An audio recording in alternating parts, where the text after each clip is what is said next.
get access to it. Let's just check we're live.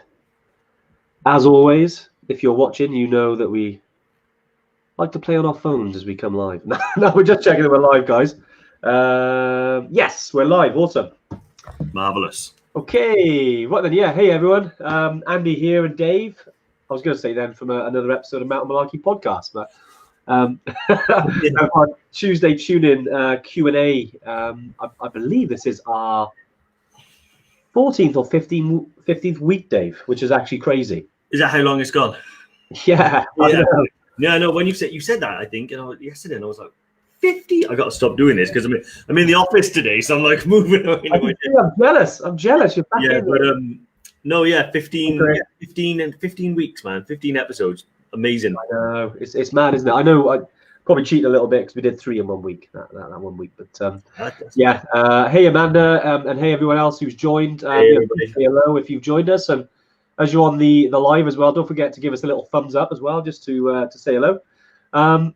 So today then is, as always with our lives, we it's a Q&A element to it. Today we kind of thought about something we haven't touched on yet, really, even though we sorry, I always get distracted by Brian. He always puts little funny ones in there. Hey Brian, how you doing, mate? So we haven't discussed down jackets, and it's one of the kind of big ones we get asked. Before going on a trip to Everest Base Camp, Kili, even if you're climbing a 6,000 meter peak, you get asked, what jacket do I need? And so we were like, okay, we'll do that today. We'll go into a few things about the different types of jackets, the different fill types as well, because not all jackets are the same. Yeah. Also, there's different sort of levels. So you can get, they call it like the fill power, which is like pretty much how much down or how much synthetic material goes into the jacket. And also as well, like particular makes. Like, again, if you've followed us before, you know that Dave has pretty much all the equipment you can think of. I'm a degenerate. Although I was shopping when it comes to I said I was shopping as the live began for a down jacket, even though I already have a couple, but you can never have too many. Hey, Byron's on. I know Byron's on, so we better say nice things about the Rab. I think nuclear or the Rab Electron or something like that. Yeah, exactly. Yeah. Hey guys, Chris, Phil, Tina, Dave, and Asher and Paul. There's 2 minutes. Okay, everyone's joining now. Happy days. Yeah. Right then. Our social yeti is actually off today, so we'll be trying to, go through the comments. We have worked out a way. We're trying to see them as well, so we'll be, if we're a bit slower on the responding side, we'll get back to you guys as soon as we can. But we've got our phones on as well. All right, Dave. We'll get stuck into it. Down jackets. Where do we start? Where should we start? They're expensive, necessary. I think the main thing that I'm gonna stop holding that one. It's not time yet. The main thing about down jackets is on every one of our trips you're gonna need it. I've gone on trips before where I wore it once the entire time, and then I've gone on trips where I've wore it every single day, even from day one. In fact, last October when I was in Everest Base Camp, it was one of those where, in facting, it was like well below zero. It was freezing all the way up. So I was really happy to have my down jacket with me. And also, it's a great pillow, but you underestimate, it's a great pillow. Yeah, but they're remarkably complicated, because there's all different types of fill. The down that goes in them obviously comes from the goose down that they get stuffed with, which obviously gives it loft, and it traps warm air in that loft and keeps you warm. So the loftier and bigger the jacket tends to be the most warm. But then more recently, in recent times, you get in jackets that have got really clever technology in them, so you don't have to look like the Stay Puffed Marshmallow Man to be warm.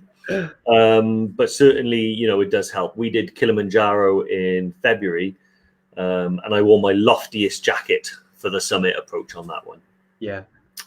But also Chris said washing them is a nightmare. You wash your jacket?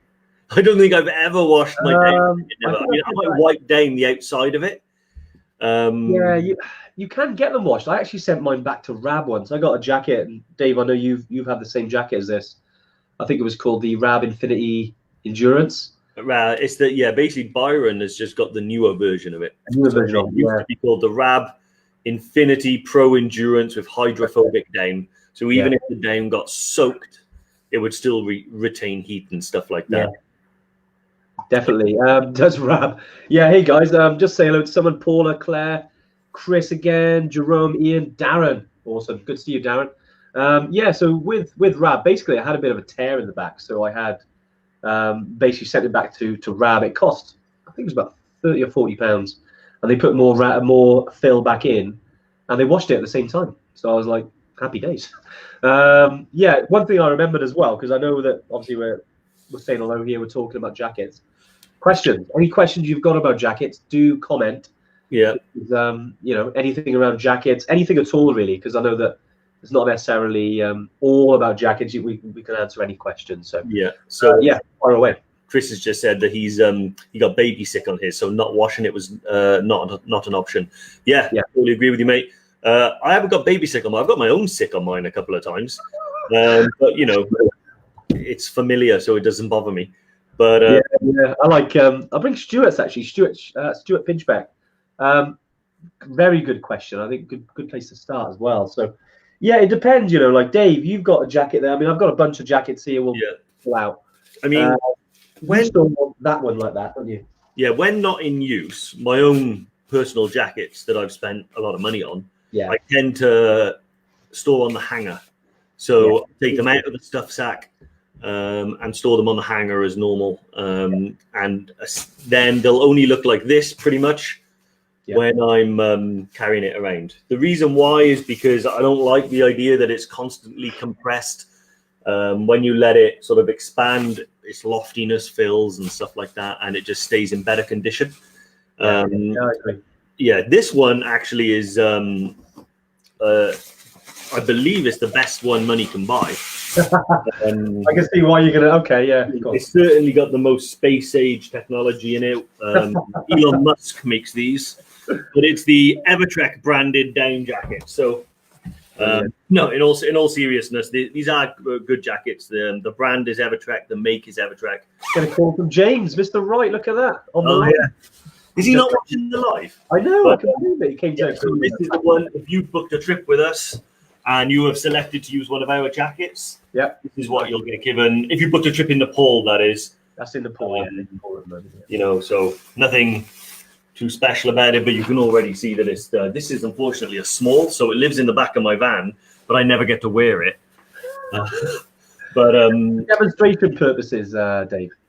Well, exactly. This I believe is just like this is down filled, and it's got like the I like this, on a down jacket. It's called and the technical hood, So hey, Michelle, how you doing? It's around your face. So that's a really good jacket. I do think that, to be honest, the older I'm getting, I think softer I'm getting. So I've started using more Patagonia jackets, largely because they use like sustainably sourced materials to make them. Now, obviously, it's up to everyone. I'm not preaching. I still own normal down jackets. But, the older I get, the more I'm thinking that the only thing that in the world that needs to be covered in goose feathers is a goose. And very good point. Very good point. I've got one of those jackets, Dave. Oh, nice. Oh, yeah. That's a nice segue into the. I know, well, I thought I may try and do it. But no, I've got the. This is the Patagonia. They call it the down sweater hoodie. So if you give that a little Google, I might drop it in the comments. But I highly recommend this one. This one actually will be available to buy soon from our website. So do keep an eye out for that. You'll be able to get this jacket branded and available. But again, that's not a pitch. This one is, I've worn this because I would say, Dave, this is kind of on the mid-range of jackets, isn't it? In terms of fitness. Mid-range, It's only got about 650, 700 on the fill range. Yeah. When you're talking a thicker jacket, which is, this is the Rab I talked about earlier. This is like 750, 800 fill. Wore this on the summit of Kili. Wore this to base camp. Probably I've taken this 3 or 4 times now. And this is, because you've got sort of intermediate jackets, which the Patagonia down sweater hoodie is. Yeah. But it, with regards to if you're wearing layers underneath, you can get away with that if you're wearing it to Everest Base Camp or Kili. Do you think, Dave, or would you prefer to have a bigger one? It's one of those ones where a lot of it, because it is a mid-range, it's sort of maybe equivalent to the EverTrekker jacket and maybe the Rab Microlight, that type of thing. Yeah. Now, whether that jacket is warm enough for you really depends on how hot or cold you run, generally speaking. You can get like a really hefty, I use the Mountain Equipment light line. I would say that's warm enough for basically anybody. But when it comes to the mid-range, it does depend on what your comfort level is. Yeah. I would say I would have rathered something warmer than that on Kilimanjaro. Yeah. Because it was freezing.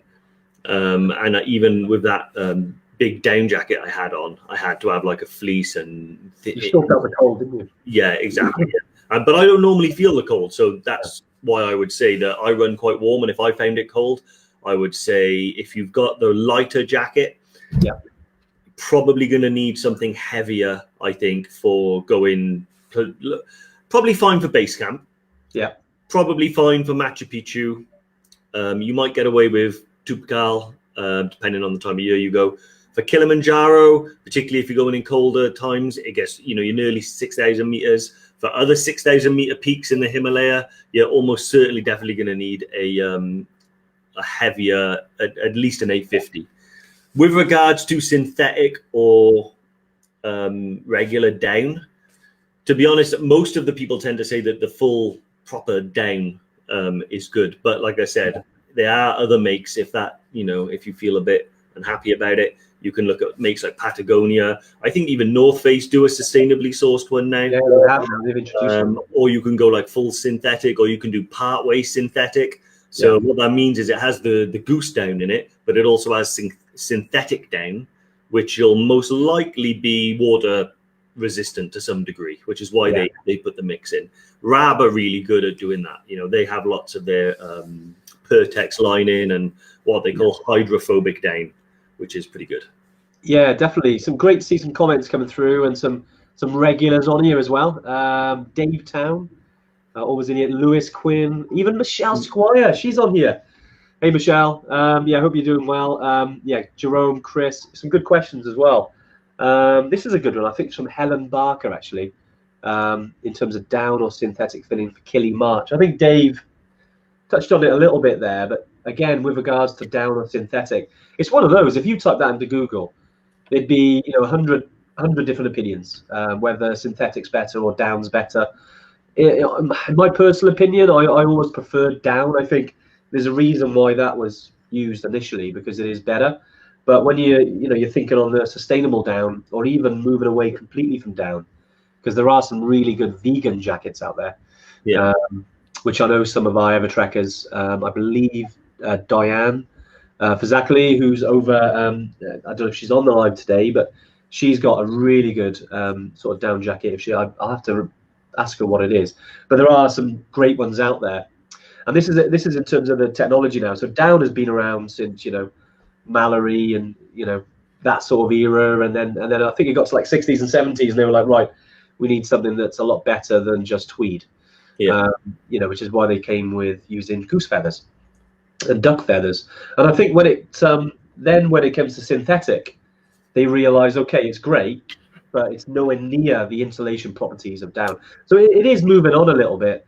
I think if you're going to stick with Rab, Berghaus, you're looking at Patagonia, any of those jackets, they're good quality jackets, whether it's down or synthetic. Exactly, yeah. I was going to say, just finish off. If you do have any particular jackets, Helen, that you kind of want our advice, if you want, just send us a little message. If you go onto a website, you got a little messenger bot there. Just drop a little message there, or email us info@evertrek.co.uk. If you've got any specific jackets you want our opinion on, then do message, and we can let you know. Go for it, Dave. So just a couple of ones I wanted to touch on. Dave Rimington said down jackets good enough for heavy rain. Good question. Yeah. No. No, you should always like some jackets are what like I said, hydrophobic down. which means that if you get caught out in one, it's not going to destroy the jacket and cause clumping, because that's what happens when down gets wet. It clumps together and you get like pockets of it rather than an even distribution, which means you'll get cold bits and it won't do its job of holding the heat. Hydrophobic down is designed to sort of keep your jacket working if you get caught out. If it starts raining, generally speaking, I will either try, and if it's freezing cold, I'll try and put a Gore-Tex waterproof jacket over my down jacket. Yeah. Or I'll just take the down off completely and just stick with waterproof. It might take, I mean, in the UK you might get it, but generally speaking, I'm thinking, right, in Nepal or Tanzania or Peru, if it's raining, it tends to be warmer, you know, so you won't need a down jacket if it's raining. If it's freezing cold, you tend to be very high up and you might get snow or something like that. Snow probably okay, because it just sort of falls off and doesn't sort of drench you.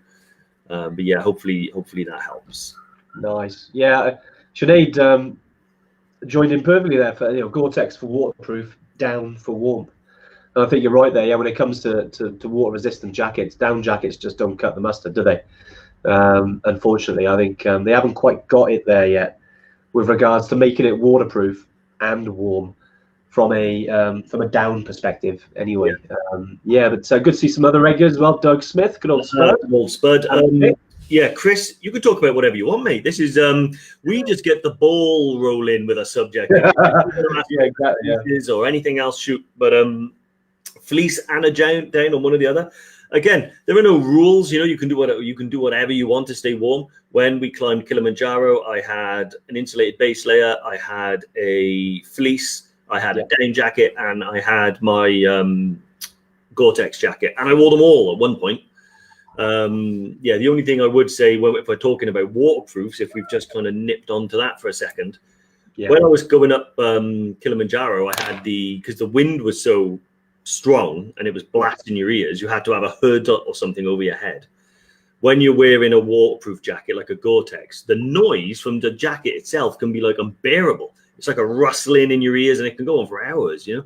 So what I'll tend to do is get the one that you like best is a Rab, can't remember the name of it, so I think it's called the AI jacket or the Nucleus. Anyway, it's a Rab fleece with a zip right up the front and a fitted hood. Yeah, it's called the Al Pull-On, I think it's called. The Pull-On, no. Al Pull-On, yeah, that's a really good one. Basically, I'll have that on under the jacket. They're not the warmest, to be fair. Like that fleece Andy's got on is the one that I wore to the summit of Kilimanjaro. Not that exact one, but one like it. This wouldn't fit you. This is, I think it's the Polar Tech 200. So in terms of thickness, you've got with North Face, they have like the 100, 200, 300. This is only the 2, but you know, again, it depends. I mean, it was perfect for me. I think I had a decent base layer. You know, I always use icebreaker base layers, a mid-layer fleece, and then a jacket. And it was the first time actually just talking about Kili. You know, while we're talking about that, Dave, is the fact is that normally I don't wear a down jacket when I'm walking. Normally I'll wear a waterproof, you know, or Gore-Tex jacket. If it gets really cold, then I'll chuck this underneath, and then for Kili, because it was really windy, I actually put the if I can remember right, I put the down jacket over my waterproof, which I never do. But you know, it does get cold. But as Doug knows, because Doug was with us as well, Doug Smith, it was really cold our summit night on the way up to Kili. Yeah. Like you were just about okay when you were walking, but whenever we stopped for a drink, you just like the cold just got into you.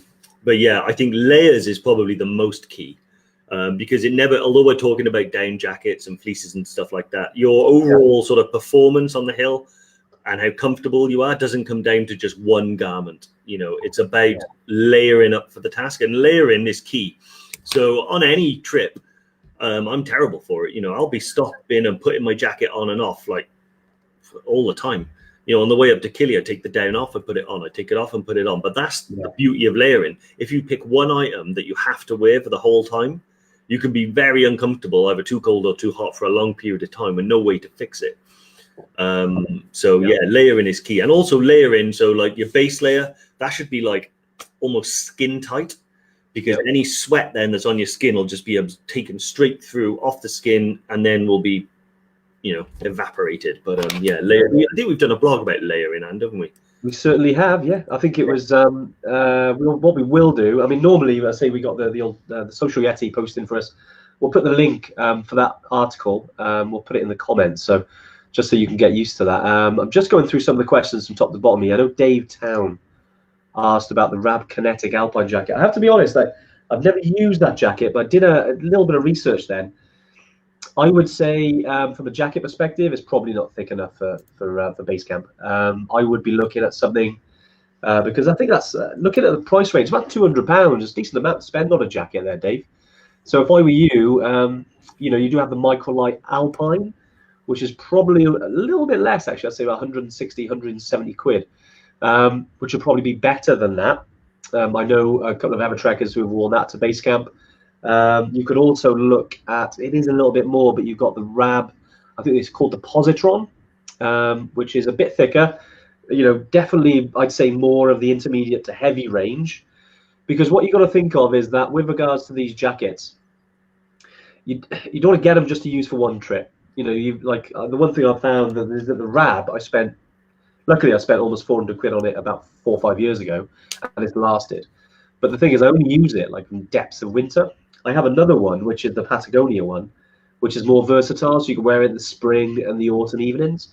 So think about that. If you're going to spend a couple of £100 on a jacket, rather than just getting the absolute beast just for base camp, get something like the Patagonia down sweater hoodie or the Rab Microlight Alpine. They're a bit more an intermediate jacket, fine for base camp, and then you can use them then when you're evenings in the UK. Yeah. So it's always something to sort of think about there. But Dave, that Rab Kinetic Alpine jacket, probably good enough for maybe the UK, but I wouldn't use that for base camp, just personally, my opinion on that. Yeah. So So you think about it, Dave? Nick has brought up a couple of good things, which I think I can link it to jackets. Let's do it. Basically, she's been hill walking and basically her phone battery is cut out because of cold. Now, a couple of things about that. One, that's never happened to me. I know that cold does sap the life out of batteries, but I've never had something stop working because of it. Yeah. Wow. I mean, I've got a Huawei. It's never once stopped working. But what I did do was I'll put it in a pocket within my down jacket and just leave it there. Don't have it in your trouser pocket or in your bag or anything like that. There are loads of people that do it loads of different ways. Some people put it in a sock, but most down jackets will have like an interior pocket. And if you put it in there, it's going to be the same temperature as your body. So it should never get so cold that it doesn't stop working. There are also cases and things like that you can get that'll keep it warm and things like that. But to be honest, if you go in to Kilimanjaro and you've got a down jacket, almost certainly it's got an inside pocket. Put it in there and keep it close to your body, and that'll be all you need, to be honest with you. Yeah. I put that one up there because Claire asked that question a bit earlier as well. Sorry, Claire, we're trying to capture all the questions here, and if any of you have asked any questions and we don't sort of pick it up, we will go back through and respond. But Claire, you mentioned there about the best ladies down jackets for Kili. Again, there's loads out there. I mean, whenever we're talking about the Microlight Alpine, the Positron, the Patagonia down sweater hoodie, they all come in obviously female sizes. Some of them are a bit sort of tapered, a bit different kind of shape, but there are ladies versions of them. And I think if you go to Kili, I know Dave, you have the Light line. Yes. It has a female version, which is brilliant, as well as the Rab Positron. I think you won't go far wrong with those two. So I use the mountain equipment Light line jacket. Yeah. And it was huge, big puffer thing. It was awesome though. It was brilliant. It was perfect for me on Kilimanjaro, and I was there when it was pretty cold as well, because there was no sun coming through. We had the best sunrise you could ever wish for, followed immediately by cloud. I know, it was literally 2 minutes of heaven, wasn't it? And then it was all right. Okay, we're freezing again. I'll never forget though. The best was I always take a bit of whiskey with us to have a little celebration. It's the Scottish side of me, loves that. And it's so warming and nice. And I remember we were all sharing this whiskey, and Andy pulls out his hip flask, hands it to Doug, and says, "Get some of that down, you Doug." Now, I should say that Doug is a born and bred Highlander. You know, he's the most. He is Scottish. And Great guy. Awesome Scotch whiskey is like manna from heaven. And I just see him like pour it back, open his mouth, and nothing comes out, and he. It was empty. Yeah, and he handed him an empty. I carried that the whole way up, and I realised, silly, didn't fill it at the bottom, but it's just quite weighty. It felt like something was in there. Well, that was another thing. Yeah, it was also shaped like it was also shaped like a shotgun shell that customs at Kilimanjaro airport found. They didn't like that too much, did they? But luckily, they let me keep it once I explained that it wasn't a shotgun shell. It was a hip flask. I'm just going through now. There's some really good ones on here, actually. I think if someone's asked, where is it? Let's have a little look. Someone did ask. I'm just trying to find it, but you mentioned that the EverTrek jacket, the ones that you've got, the one you got there, Dave, is it good enough for EBC? And the one I think it's from Monica. Hey, Monica. Yeah, I hope it is, because we give them to people to go there. Yes, it is good enough for EBC. There we go. When we go to base camp, although you can get really cold temperatures and stuff like that, this jacket combined with a fleece underneath, hat, gloves, buff, is perfectly fine. You know, there are the main difference really, because there's no excuse to be too cold. If you know you're going to the high Himalaya, there's no excuse to be cold at all, really, regardless of what jacket you've got, because you can always layer up. This is why I don't like, say, one jacket that's good enough for everything, including like the summit of Everest, because if you have that jacket, you will most likely be too hot when you're walking and using it. And if that's all you've got on to keep you warm, you're going to be stuck. So when you take it off, you'll be too cold. When you put it on, you'll be too warm. A jacket like this with a fleece and stuff like that will be warm enough for the coldest temperatures you're likely to experience. The one thing we will say is it is adventure travel. So you're going to get cold, and you're going to get hot, and you're going to get wet, and you might even get sunburned. I did. That's me. I got sunburn on my first 3 days of Everest Base Camp, and then I had sunburn followed by like -10.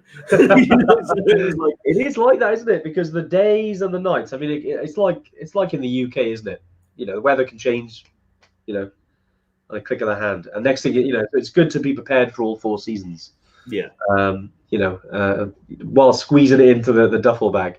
Miko's put obviously, Monica. I hope that answers your question with that jacket. And Miko has mentioned, are they suitable for 6,000 meter peaks? I'd say with regards to going to 6,000 meter peaks, it's a little bit of a different beast. Yeah. Because you're looking at you need a serious jacket there with with something that can cater, because the weather can come in and you're isolated on a 6,000 meter peak. So yeah, there's certainly jackets out there. I mean, we've got some we can hire in Nepal that aren't the branded ones. They're more suited for being there. Price range in terms of the a 6,000 meter peak, you're looking, it's definitely more. I think you're talking £400 to £800. Yeah. If you're going higher as well, you've got your down suits, which are more for 8,000 meter peaks, but I've seen people use them on Island Peak. So it depends on your budget for those. But yeah, with the EverTrek down jackets, they I wouldn't kind of recommend them. You could wear them up to, say, you probably get away with it going all the way to advanced base camp on high camp. I say advanced like we're on Everest. High camp on Island Peak, which about 800-900 meters lower than the summit. But if you're on the summit and you get caught out, that's where you need the thicker jacket. So you may as well get a bigger jacket, Nico. So I hope that answers your question. Price range for our jackets is in the EverTrek down jackets. Again, the ones that we're going to be selling will be sort of £150, £200, that sort of range for the branded ones. So yeah, keep a lookout for that. Yeah, just going down as well. Now, as we while we're on here, I know you obviously we're going through the questions. We recorded another episode of the podcast the other day, Dave, didn't we? Yeah, we did. Yeah, that was good. Yeah, so finally we're getting Mountain Malarkey podcast back up and running. It's been a little bit difficult to do it whilst we've been, separated and isolated. But so that's what this is. This was the replacement for the Mountain Malarkey. Now we're going to do both. Yeah. So yeah. It's a lot easier when we're together, isn't it? I know that we did a social distancing recording session, wasn't it? Which worked out quite well. And yeah. So in a couple of days. So yeah, do keep a lookout for that. We're posted on here as well as the email list. So we'll let you know. It's a good one as well. Yeah. Something we realised that even though I know obviously you're all on here, but we had quite a lot of messages with people saying that I'm not on Facebook. Can I listen to this and things? So what we've done, if you can't stay on for the whole live, you can rewatch it. We've also put it on YouTube. Yeah. So you can you can watch it to your heart's content, pause, and go from there. Watch it like it's Netflix or Trekflix, as we kind of like to call it. Yeah, exactly. Yeah. We need to call it that, Dave. Trekflix. Change it to Trekflix. But I keep getting distracted by something that Dave Remington has written here. I knew you were going to talk about that, which is why my mouse was hovering over it then. Yeah, exactly. Yeah, because so yeah, what is the score if you need to take a whiz or a dump on the route? Asking for a family member. Well, Dave, tell your family member that. Do you know what? It's not as common as you might think, unless you've got a bit of a stomach bug, because you do pass through fairly regular areas where there are toilets provided, or there are like lodges and stuff that you can dive in and use. Lots of the people that live in those areas have anticipated your problem, and there'll be a little like toilet there. Now, have you seen Train Spotting? You know that bit when he goes in? That's the sort of level you want to be thinking about. But you put a couple of rupees in and use the toilet. So actually, it's not that often you're going to get caught out. If you are in a situation where you buy a rock and you have to kind of go right there and then. My personal thing, and it's something you don't talk about, is that yes, if you can have like a day sack or something like that, and you are willing to sort of like sacrifice it, put the stuff in there and get rid of it, and that's fine. Wherever possible, we try to leave as little of our crap on the mountain. Nicely put, Dave. But I don't think anyone's gonna kick up too much of a fuss if you've got a stomach bug and you have to dive off and go to the toilet, and you don't want to carry the paper back with you. But if you can, great. Yeah, you've got to go. It's remember where you are as well. I mean, Dave. I think Dave. Dave Remington. Dave was saying then that it's very rare because there's quite a lot of villages you walk through. I have to be honest. Both myself and Dave and some of our EverTrekkers we know very well have all had to do a wildie, which is literally behind a rock, and it is what it is. You've got to do it. One thing we have introduced, we've put some sort of little bags actually in each. So when you get your duffel bag when you arrive in Nepal, what we've done is that we've spoken to Anuj, who's our sort of Nepalese ops manager, and we're now putting bags in so you can literally carry it down with you. Yeah, exactly. Extra warmth, I'd probably say, don't forget, I know you want to be the inner Bear Grylls is saying, hold that to keep me warm. I'd probably put on an extra pair of gloves instead of carrying that stuff next to me, just me. Yeah. But it's up to you. It's up to you, Dave. If Well, we don't want to give you all the answers. Some of the stuff is fun for you to work out. But on Kilimanjaro as well, we do provide toilet tents as well. Yes. So that's all taken care of. Sit down toilet tents. Exactly, sit down toilet tents, and it's all getting disposed of properly off mountain. So yeah, that's good. But Colin makes a good point there. He's gonna buy one anyway. He just wants an EverTrek one. No, we are putting the shop together. It's quite interesting. Basically, if you booked a trip with us already, you'll see that the booking area. So when you book in, and if you booked on for your second or third trip, you'll see that it's very different to how it used to be. We spend a lot of time developing that. We've got a great team who's sort of working out the kinks. Things do take time. Ideally, we would have had it up and running by literally March, but as you can imagine, there was things that we had to focus on instead. But we're not far away, Chris. With regards to being able to do that, it's a matter of weeks now. In the interim, I'm sure we can work out a way of getting you one, mate. But I'll pick that up with you separately. But yeah, not long. I want our little store open as soon as we can. But we want to make sure it's right, because last thing we want to do is release it out there and there's delays and it's not quite working. It's not quite streamlined. So we want to make sure that all the bugs and kinks are worked out first. Exactly. Yeah. Bruce Bentley has brought up an interesting one that he's bought the Montane synthetic fill jacket with EBC in mind. I think you've got one of those, Dave, haven't you? Yeah, I think I have got one. Yeah. Can't remember the name of it now, but no, I wore it to EBC and I found it not to be as warm as my Rab, but totally fine. You know, that was actually when we went to EBC last April. I brought 2 jackets with me. Yeah. My Rab and my Montane. And my Montane was brand new, so I was looking forward to trialing it out. And one of the other members of the trip didn't have a down jacket and was struggling to find one to fit. So I gave her my Rab and I just used the Montane for the whole trip, and it was totally fine. That was a little bit of a cold one. We had snow and everything, didn't we? So it was very cold. To be honest, depending on which one it is, but I'm pretty sure that we've got the same jacket based on the Quattro. Just looking here, just have a little Google. I think it's the Quattro or something like that. Because Max had the same one, right? Yeah, he did. Yeah, sorry. I think Max. The only difference was Max's was like bright orange. Yeah, which was we could see him from a mile away. Good question here. Jerome has said, to expand on Dave Rimington's point, what do EverTrek do to support the environmental impact of waste? Great question. I like that. Yeah, well, we love that one because Icarus, that's it. Yeah, that's the jacket.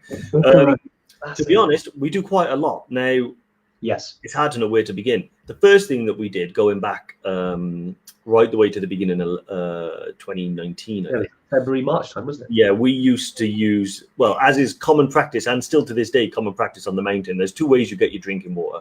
Buy it, which means bottled water, plastic, waste, or you use chlorine tablets in the water and stuff like that. Both of those are not ideal. Chlorine tastes foul. It can upset your stomach and it can give you heartburn. So we tended to see a trend of people wanting not to wait the 15 minutes for the chlorine, not enjoying the taste, so they did bottled water. But we've actually introduced now these purification filters. So on every one of our trips now, you will use a purification filter to get your water from a local source. So normally that's like glacial or a spring or somewhere like that. And what happens then is that water is passed through the filtration filter, the purification filter, and it's completely safe to drink. Both myself and Andy trialed it out, and it was brilliant. The water tastes great, no stomachs, and it reduces the amount of bottles. And there is a statistic, and do you remember it? How much? Yes, I do. I kind of worked it out. So the first season we put it out, which was basically March, April, and May last year, we kind of realized that we kind of worked out what normal practice would have been. So how many plastic bottles would have been used per day per person. Over the course of those 3 months, we actually saved, I think it was 16,500 plastic bottles, which if you stack them on top of each other was actually 5 times the height of Ben Nevis. That was just in 1 season. And now we'll be coming into our 4th season now of using these. Yeah. So, it's made a massive difference. I mean, we're super proud of that. And, amongst the other things as well, I mean, Dave, I know you mentioned the plastic bottles there. We've also, Jerome, I know you mentioned that. I kind of want to take this head on because I've seen this before with regards to, you mentioned, you've commented there about general rubbish at EBC. It's quite frustrating in a way sometimes because we do see, especially in the UK, there's a lot of almost negative press around the rubbish at EBC. Now, been there many, many times, and it's very, very clean place. It's different depending on the time of year you go. Like in the spring, you've got the climbers there. I'd probably say, and unfortunately this is the case, there's more rubbish on the mountain than at Everest Base Camp. Everest Base Camp's a glacier, so you've got sort of 9 months of the year there's nothing there except ice. It's a very clean place, one of the cleanest places I've ever been to, in fact. So it's and again, I don't want to sort of knock you down there because we get this asked a lot, and it's a very good point. But most of the time, it is just that we do see a lot of media out there about this, that there's rubbish at Everest, and it's more on the mountain, which is a shame. It's just because of the height, and when things get left down there. I know they're putting things in practice for summit teams to actually bring down. But when it comes together into Everest Base Camp, it's very, very clean. Exactly. It's probably, I've seen a lot worse, unfortunately, in the UK. Yeah. You know, but we're very passionate about how clean and how keeping it that way. Yeah. On the trips, you know. One of the other things to mention as well is that our guides, we utilize local guides and local expertise. So all of the staff that we use, everyone that is providing you the experience and the to go to EBC, they are all local and from the area and have a love and a passion for the mountains. So you'll see those guys picking it up. We always encourage everyone else to follow suit if you see something. But with regards to picking up and taking back with you, there's a project. It's not our initiative, but it's one that we support called Sagarmatha Next, and it's called the Carry Me Back campaign. Now, when you're in Namche on the way back, you'll see this big area that they've put aside, and they've got these little like foil bags, which is basically where they've collected and processed the rubbish, into these little foil bags, and you can clip 1 or you can clip 50. It's however many you want to like clip to your bag and yourself. And you'll see people carrying them back. And basically, they're taking all that rubbish down from the mountain to Lukla, where it can be destroyed. So we always encourage everybody to do that as well. Exactly. What else are we doing? Carbon offset, planting trees, you know. So I know we're kind of we're getting into it now. We do need. It's kind of mad. I know we've talked about it before about the different sort of environment things we've done. About 2 weeks ago, we joined an initiative called Declare a Climate Emergency.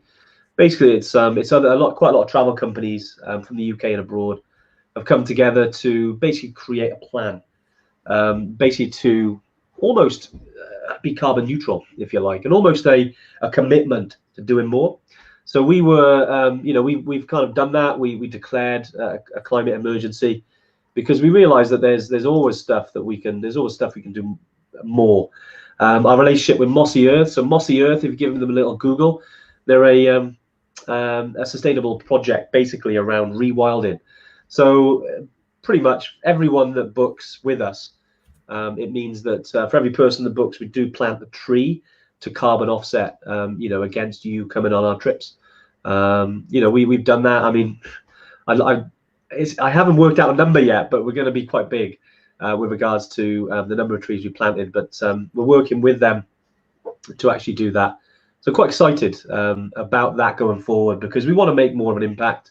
You know, we're not perfect by any means. And in our personal lives and traveling, we can always do more, and we will, 100%. And like I said, we've got 12 months now to put this project together, and we're quite looking forward to working with these other travel companies whilst doing that.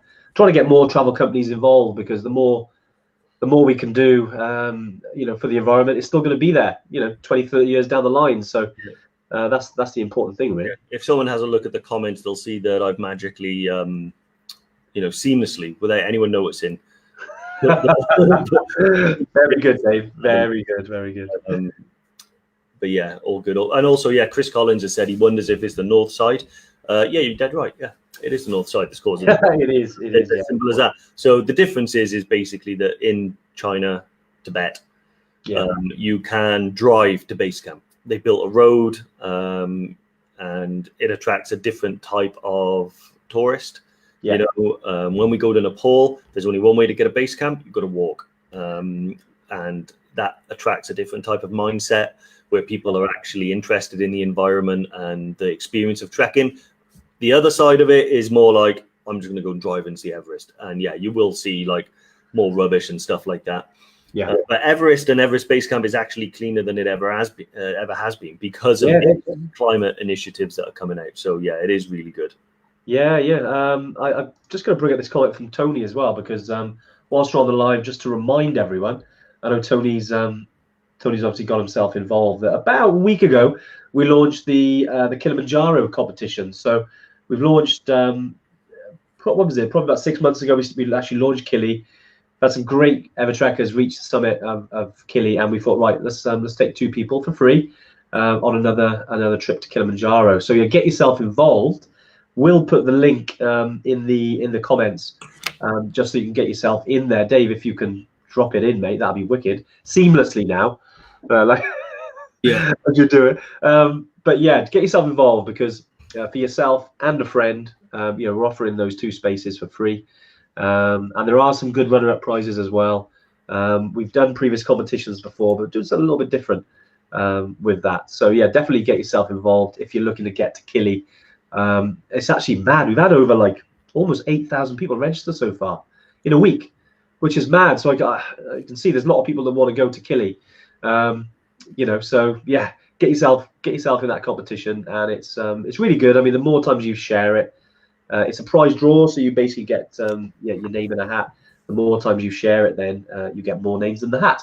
So yeah, definitely get involved. Obviously, Tony, I can see, has been involved. Something else as well, that before the live, me and Dave had a chat, and I had a chat with how would we label Jen? I know she's the blonde Yeti, but she looks after pretty much a lot of different aspects of EverTrek, and we were discussing we are looking to bring on some new Yetis, some new staff over the next sort of few weeks. So we know that we've got a great community, so we'll be putting it out to our EverTrekkers anyway, because we're looking for a couple of people to join the team. If you are interested to get the application, just put if you comment new Yeti, we'll send you the application, and we'll go from there. Because if you're keen to join the team, we'd love to have you. Especially if you're part of the community, you know what we're all about, and you want to join myself, Dave, and the rest of the team. Definitely put your name in the hat. We'll be putting it all out over social media anyway, and different channels. But yeah, if you're keen to join myself, Dave, and the other Yetis, then yeah, just like I said, comment new Yeti, and we'll personally send you the application. All right. Right, we got a few more questions, Dave, haven't we? I know we've. Wait a minute. Shane Ryan has said, "Have I missed all the jacket talk?" No. Welcome to the EverTrekker Tuesday tune-in with myself and Andy. Hey Shane. No, mate. Quick, fire away. Have a question, ask it. Chris, no chance of winning. That's not strictly true, mate. The more times you enter, the more chance you get given. And it's completely free if you do it via the link. I think if you send a text message, it might cost a little bit, but I guarantee you that about 10,000 text messages probably cost less than the cost of a trip to Kili. So I haven't done the maths, right? So don't quote me. That was just a throwaway statement. But no, very good, David. Let's have a look. Any information issuing visas, Bruce. I'll bring this up anyway because I know we always start off talking about different things, and we've got off topic. I know we talked about the environment quite a lot on this call, but you've mentioned about Nepalese government starting to issue trekking visas again. There's a couple of things. Look, if you've already got your visas, depending on if it's delayed, I believe Nepal are allowing you to extend that or reuse them, Dave. I know you've been heavily speaking with Anuj, but it won't be long, and they will be they will be issuing those visas. If you do, you can get it when you arrive. You don't have to do it, when beforehand.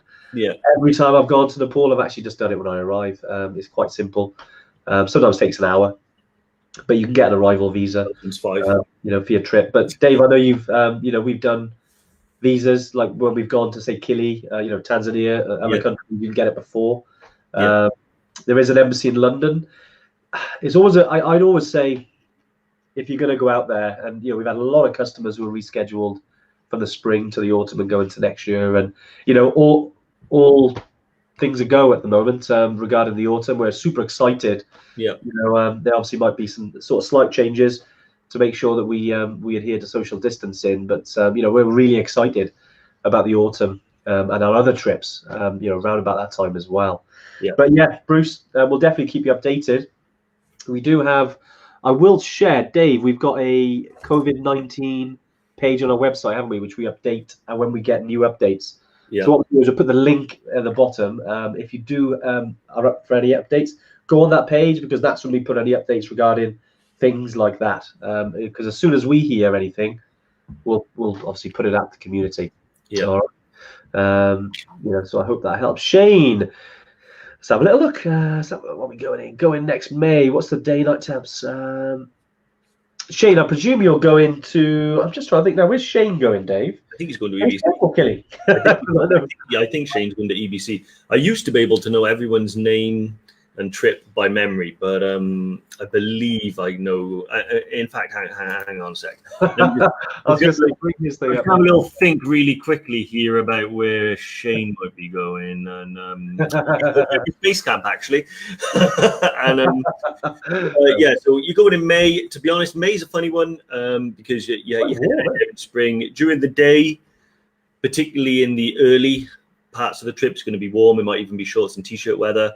Yeah. Every night in the Himalaya gets cold, and it is very changeable. So it's very hard for me to give you like this is this temperature, this is what you can expect. What I will say is that EBC in May is not going to be epically cold. You know, you can expect it to be relatively mild during the day to quite warm, and you can expect it to be relatively mild to quite cold in the evenings. Last time I was there in May last year, it wasn't that cold, I don't think, really. I think we had a couple of days where the down jacket was required, but you certainly don't need like a super heavy fill, really expensive down jacket. You just need a pretty good jacket to be able to, you know, like the one that we can provide, this one, or like the one Andy has mentioned previously, the Patagonia, again.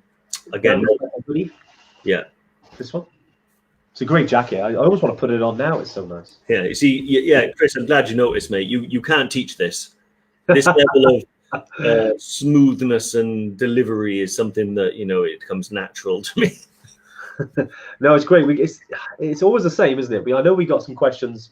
We normally would get, I know our social yeti Lauren is on here with the questions, but I say she's off today. So we're trying to pick up your comments, but we will, any ones we haven't answered, we will come back and obviously answer them.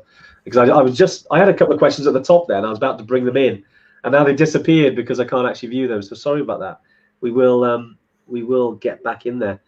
But Dave, yeah, jackets. I know we've covered off pretty much everything, haven't we? Is there anything else around down jackets then that would be? The only thing I did want to say is that the jackets that we do provide is on our Nepalese trips. So yeah, at the moment we can only provide the equipment in Nepal because we've got a long relationship with those guys, and it takes time to be able to produce them for you in a quality that we would consider EverTrekker quality.